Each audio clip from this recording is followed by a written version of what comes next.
Balubala kamo, naghampak na sa 3 million ang natapikan sang COVID-19 sa Pilipinas. Mataas sa gihapon ang active cases sa bugos nga pungsod. Kag 50 mil na ang mga nagtaliwan bangod sa sini nga virus. Hindi magkumpiyansa. Depensahi ang kaugalingon kag ang imo mahal sa kabuhi. Magpabakuna na batok sa COVID-19. Pahanumdom nagikan sa Bombo Radyo Bacolod. Basta Radyo Bombo!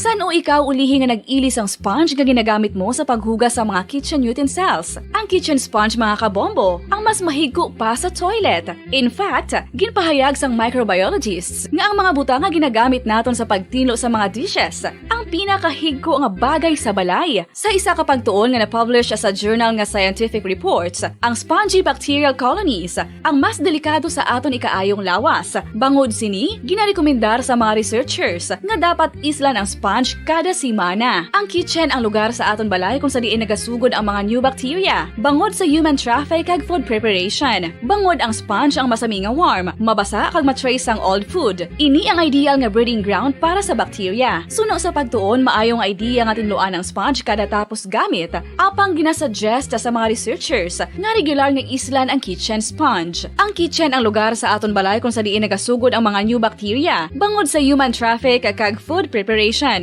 Bangod ang sponge ang masami nga warm, mabasa, kag may trace ang old food. Ini ang ideal nga breeding ground sa para sa bacteria. Suno sa pagtuon, maayong idea nga tinluan ang sponge kada tapos gamit. Apang ginasuggest sa mga researchers nga 5 dekada nang nagtataguyod ng katotohanan.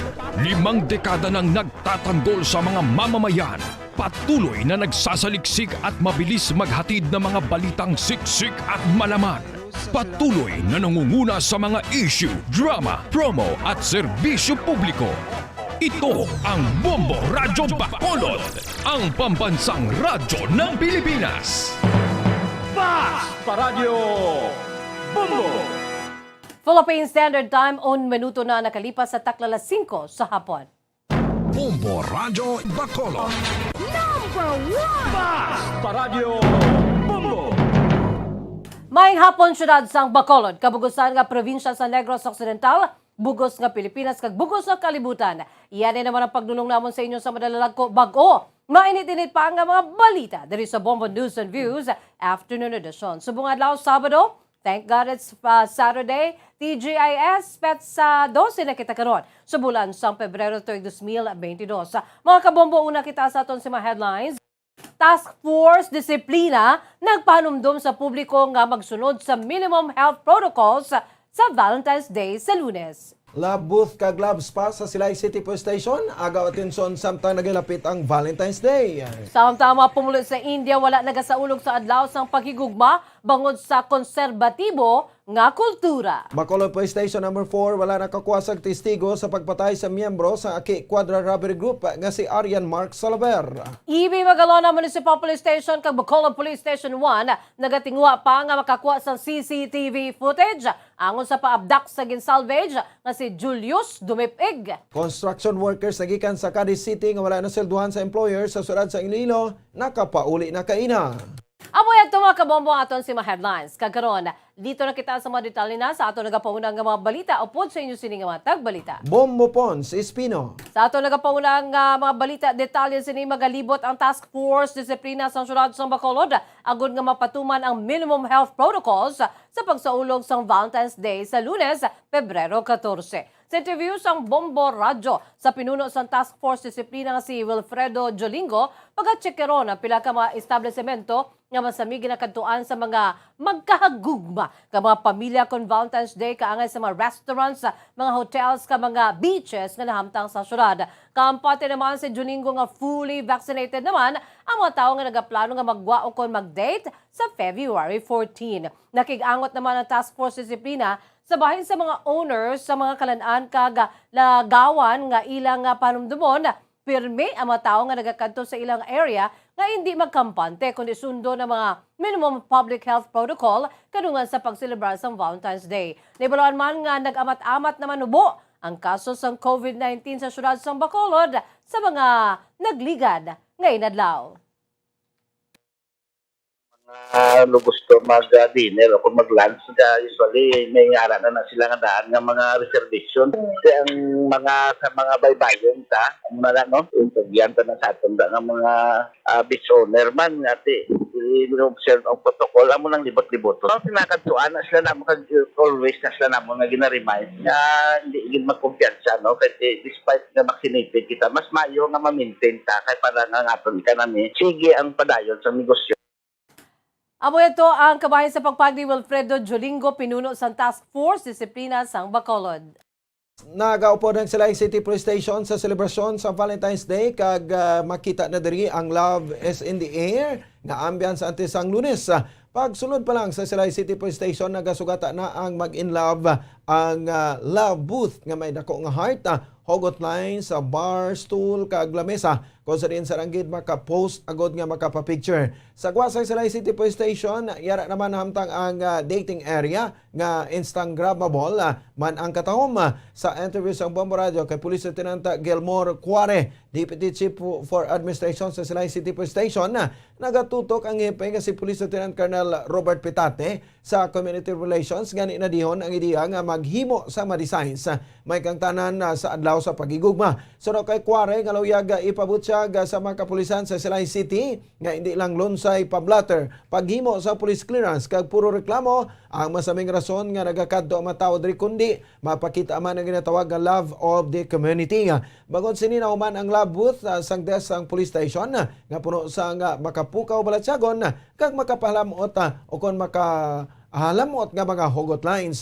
Sa lab spa o kon dating area naman sa Guasay Police Station, diri naman makarelax ang magkagugma o kon magpamilya kag para magmangin special ang pagdate sa Valentino kag Valentina ilagin kasugtan nga ang una nga 14 ka tawo nga magbisita sa police station sa Lunes alin sa alauna sang hapon ang makabaton sang free hot chocolate or coffee, free love chain kag free pitek. Naglahog pa si Cuare nga ang love booth ang para lamang sa legal couple o kon willing nga mapabilis ang litrato bagod ang makuha nga photos ang post sa social media. Sunod sa police official mangin open sa publiko ang estasyon para sa magasto o kung sa magusto nga magkadto kag makabatsag sang love vibes.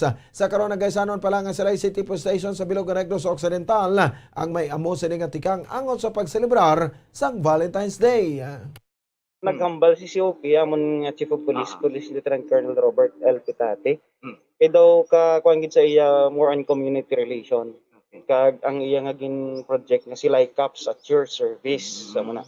Naghambal siya nga hindi lang nga ang tawo nga magsulod sa police station, puro lang blatter, puro lang police clearance, puro lang bala reklamo. So since it is love month, why not nga ipa-instill taman sa ila kung ano ang pagmamahal. Si Police Lieutenant Gilmore Cuare, Deputy Chief Administration sa Silay City Police Station. Samtang dugang balita pang pag-good vibes sa aton sining Valentine's Day around the world.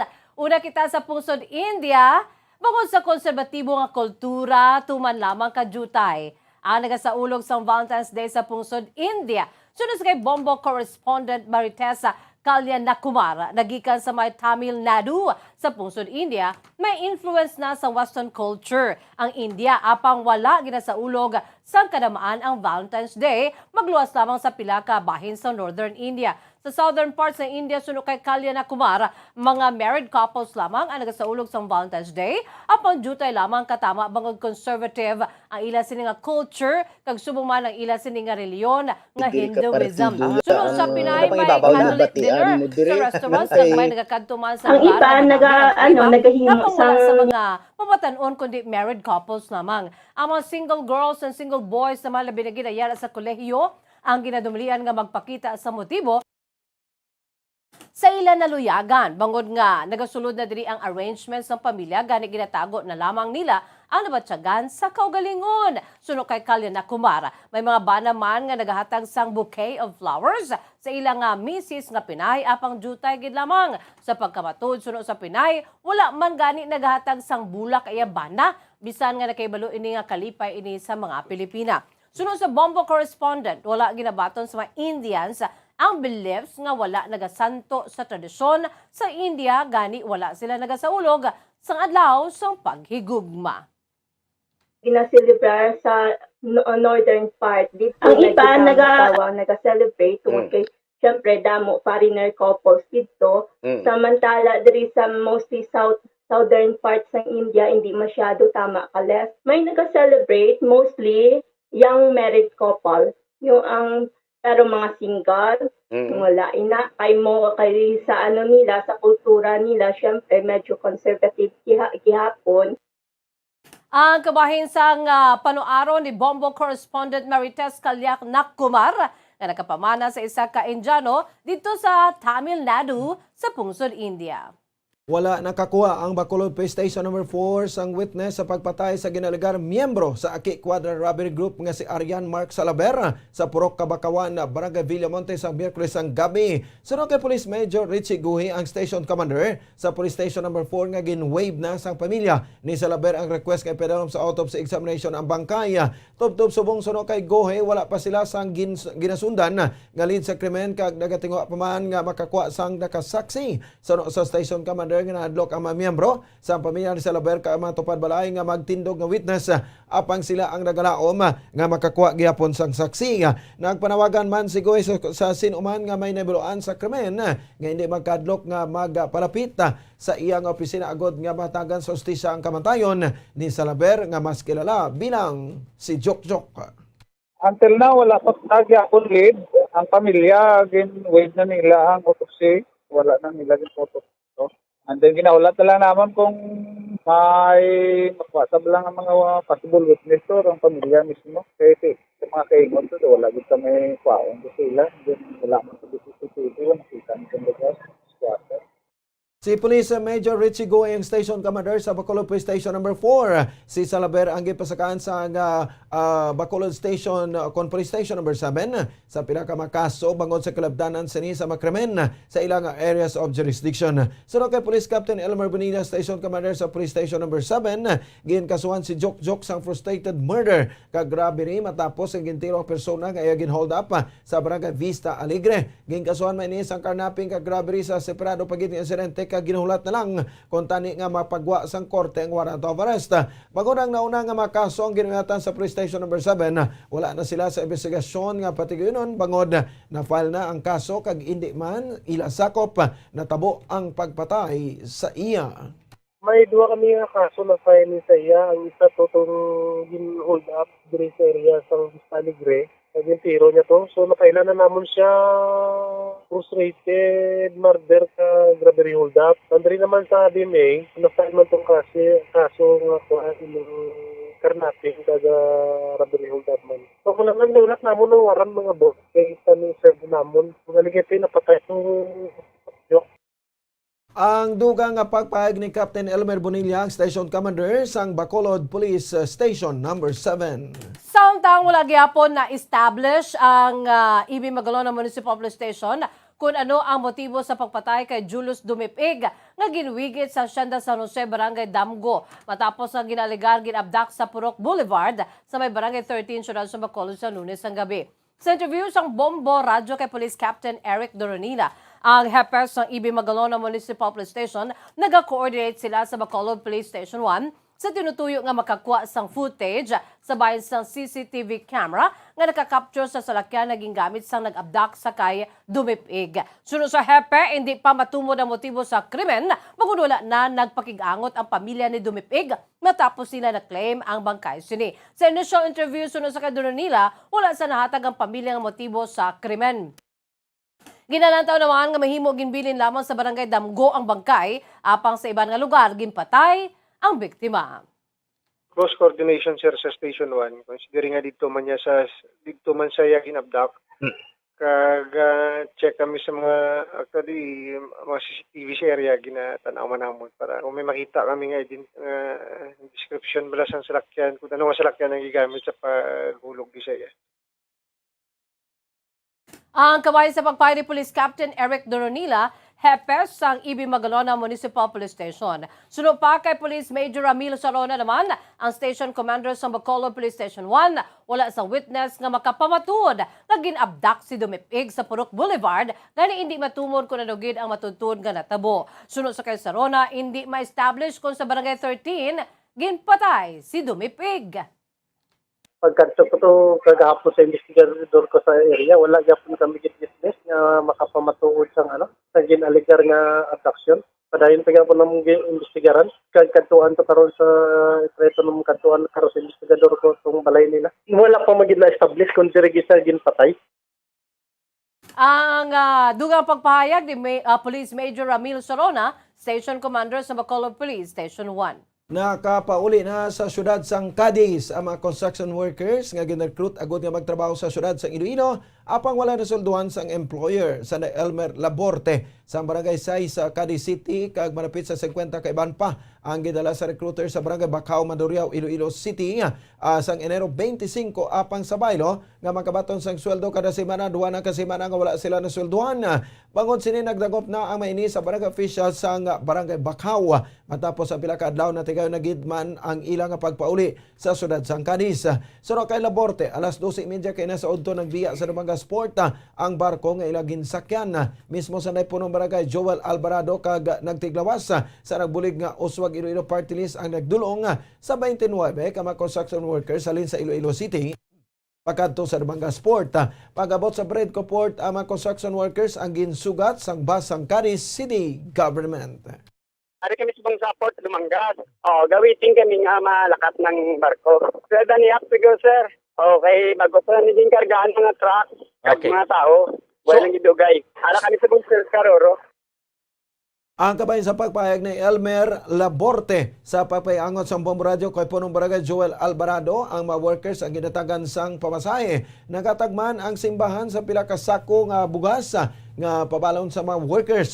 Sunod kay Alvarado, 50 ka mga workers ang nagatrabaho sa construction site sa ilang barangay apang nakapauli na ang 21 gani 29 na lang ang nabilin. Roger, nagabot kita kaina dito sa may Dumanga Sport siguro mga alas 11:30 Bobodines. So kaupog naton ang Uswag Ilonggo nga nagdulonggi dito kag amo kita nagfacilitate ka naghatag sang pamasahe kag transpo halin diri sa Iloilo City going to Dumanga Sport Bobodines. Nagabot na sila diri sang pista 25 sang Enero kag nagobra ina sila sang pista 8 so amo adto nga nawad-an na sila sang pagkaon so napalapit sila sa aton na Si punong barangay Joel Alvarado sa barangay Bacau, Mandurriao, Iloilo City. May kauntalan sini nga balita nagpasalig ang alkalde sa syudad sang Cadiz nga lagson sa city government ang recruiter kay employer na day Elmer Laborte kag 49 ka iban pa agud nga masukot sa ilang nga baleran sa mga construction workers. Sa interview sang Bombo Radio kay Mayor Salvador Bading Escalante, nagpasalamat ini kay Iloilo City Mayor Jerry Treñas kag punong barangay Joel Alvarado sa pagbulig sa mga pumuloy sang syudad. Pag-abot sa Bredco Port ang mga workers ang gisugat sang bus sang Cadiz City Government. Naghatag man sa Escalante sa instruction sa City Social Welfare and Development Office nga tagan sang food packs ang mga trabahador bugod patod nga wala sang kwarta ang mga ini. Subong nga nakapauli na ang mga workers sunod sa Escalante, gipasalig sini nga i-trace ang recruiter kag employer agud nga masukot sang inubrahan naman nanday Laborte. Sunod sa Escalante, hindi niya pagluatan kung hindi makabayad ang employer. Panindugan sa alkalde ang mga workers ang partner sa progreso kag hindi sila dapat pagkabigon nga commodity lamang. Sunod diri ay ban nga dalagko ang kompanya ang wala nagatrato sa empleyado sang maayo. Ginhimo gid naton. Trace to naton ng recruiter. Okay. Kilala man naton. Kag trace mo kung sino ang employer. So na-trace mo nato kami opisina man dis Bacolod. I believe atrasar lang ang sweldo kaya doon ang untat ang trabaho dito. Wala masweldohan but sukton gid namon diri sa Bacolod.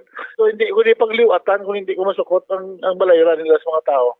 Ang kabay sa pagpag ni Mayor Salvador Bading Escalante sang syudad sang Cadiz. Arestado ang 41 anyos nga panday matapos ang ginkawat na isa ka wood panel nga puwertahan sa 26th Street, Calamba, Barangay Mandalangan, Bacolod City. Sa impormasyon nga nakuha sa Bombo Radio, ginkilala ang sospetsado sa kay Rodelyn Arias, 41 anyos, residente sa Barangay 6, Kabakalan City, samtang biktima amo si Telma Baliros, 72 anyos. Ginkawat ni Arias sa isa ka wood panel nga puwertahan nga ginapanagyan ni Valero nga nagabalor sa 14,000 pesos. Gilayon nga nagpanagyan sa outpost of operation ang Kabakalan City Police Station kag naaresto ang sospetsado, subong man ang ginkawat sining. Samtala sapwa na lamang nga nagakabit sa isa ka kahoy ang 32 anyos nga lalaki sa Sitio Bais, Barangay Yubo, La Carlota City, sang Pebrero 10. Sa informasyon na nakuha sang Bombo Radyo Santo sa pagsang pamilya sang biktima, sang Pebrero 2, nag-hallucinate kaginaligar makakita sang pinasahi nga tinuga ang naamo nga lalaki. Ginambalan lamang sini ang iya pamilya nga magabakal siya sa ilimnon apang wala na nakabalik matapos ang 2 ka oras. Gimpangita ini sa pamilya tubtub sang Pebrero 10 kada sapwa na gid lamang ini sa iya magulang nga nagakabit na sa isa ka kahoy kag wild vines ang gingamit sini nga higot. Yara na sa state of decomposition ang bangkay kag wala man sang senyales sa bayan sang foul play. Sa katapusan nga balita lokal sa Japan, duha lamang ka mga kandidato kon partido sa 2022 elections ang ginasuportahan sa mga Filipino sa Japan. Sa interview sa Bombo Radio ka international correspondent Josel Palma, direkta sa Japan,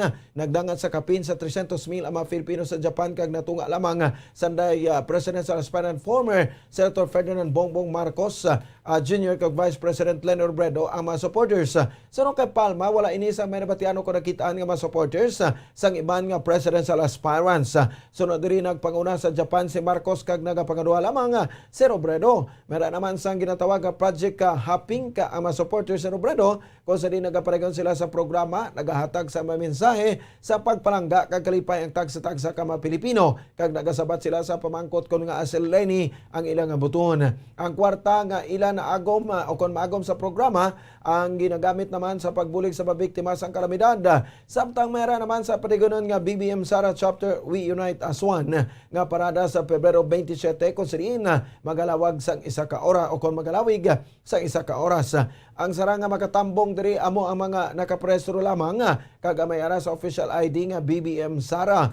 Nasambit nga parada ang pag-aupdan sa ambulansya, kapulisan kag mga katapo sang media. Hindi naman ako nga issue sa mga OFW sa Japan kung hindi parigo ang ilang suportahan nga kandidato kag wala nagakaapektuhan sang politika ang ilang mga relasyon. Diri iya daw ang nabalaan ko daw duha lang gid diri ka partido ya ang nabatian diri kay ang iban nga mga presidential bulls daw wala iya sang supporters duha lang gid ya ka presidential candidates diri ang madamo sang suga supporters no.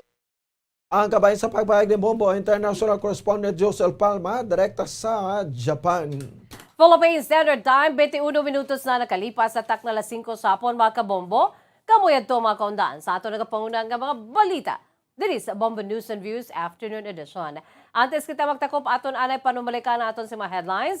Task Force Disiplina nagpanumdum sa publiko nga magsunod sa minimum health protocols sa Valentine's Day sa Lunes. Love booth kag love spa sa Silay City Police Station. Agaw atensyon samtang nagalapit ang Valentine's Day. Samtang mga pumuluyo naman sa India, wala nagasaulog sang adlaw sang pagigugma bangod sa konserbatibo nga kultura. Bacolod Police Station number 4 wala nakakuha sa testigo sa pagpatay sa miyembro sa Aki Quadra Robbery Group nga si Arian Marks Salaver. Ibi Magalona Municipal Police Station kag Bacolod Police Station 1 nagatingwa pa nga makakuha sa CCTV footage angon sa paabdak sa ginsalvage nga si Julius Dumipig. Construction workers nagikan sa Cadiz City nga wala nasolduhan sa employer sa sudad sang Niilo nakapauli na kaina. Kagamuyad to mga kabombong pagdulong namon sa inyo sa madalalag ko bago, mainit-init pa nga mga balita diri sa Bombo News and Views Afternoon Edition. Subong adlaw Sabado. Thank God it's Saturday, TGIS, Petsa 12, sa bulan sa Pebrero, 2022. By the way, standby na kamo sa masunod nga programa ang Bombo Reports Afternoon Edition. Upod naman sa gapon sa kay Bombo Dennis Rubica. Kag sa gapon nini ang inyong mga tagbalita. Bombo Pons Espino. Kag Bombo Jazz de Jesus Madrigal. Para sa pambansang radyo ng Pilipinas, consistent overall, number 1 sa Bacolod, Basta Radyo Bombo. Sabay naman sa aton sininga news analysis, sige padala sa aton maukod nga tagpalamati. Pagkabasaw ni Bombo Daniel Acciones, ang ininga news analysis may tigulo, krimen. Asod-asod nga pagpamatay sa siyudad sang Bacolod, nagtublag sa mga pumuluyo nagtuga sang kahadlok. Primero ginabaso lang kapulisan, kay ang krimen daw hindi mabantayan. Ugaling samtang ginakilala ang mga biktima sang dalayon, diri kag natukiban nga sila mayara ginapangatubang nga panumbungon, diri kag mga pumuluyo ang nagpaminsar sang madalom, base kung wala ini nagkalamatay, mga inosente sa palabuton ila nga biktimahon. Amoy ni ang resulta kung ikaw ang nagapangabuhi nga may katuntuhan, isi ka pareho imo nga halitan, gusto mo nga kwaon ang ginapangabulayan sang iban, kay base sa palabuton, masapwan ka na lang. Sa mga nagahimo sang katuntuhan, pagbag-o dapat na nga suguran, imo kabuhi amligan, base karon sila, kag sunod kamo naman. Ang ini pauna-una pananawan ang ginpadala ni Arnel Domingo sa Barangay Mandalagan, Bacolod City. Sa mga tagpalamati isang Bombo Radyo Bacolod, pwede man kamo magpadala sang inyo panghuna-huna kag pananawan sa Bombo News and Views Afternoon Edition. Care of DYWB Bombo Radyo Bacolod, CBS Development Corporation Building, Lacson Street, Mandalagan, Bacolod City. O kung pinaagi man sa email address ang Bombo Radyo Bacolod, bombo_bacolod@bomboradyo.info. Tips agud malikawan ng insomnia. Ang pagtulog sang maayo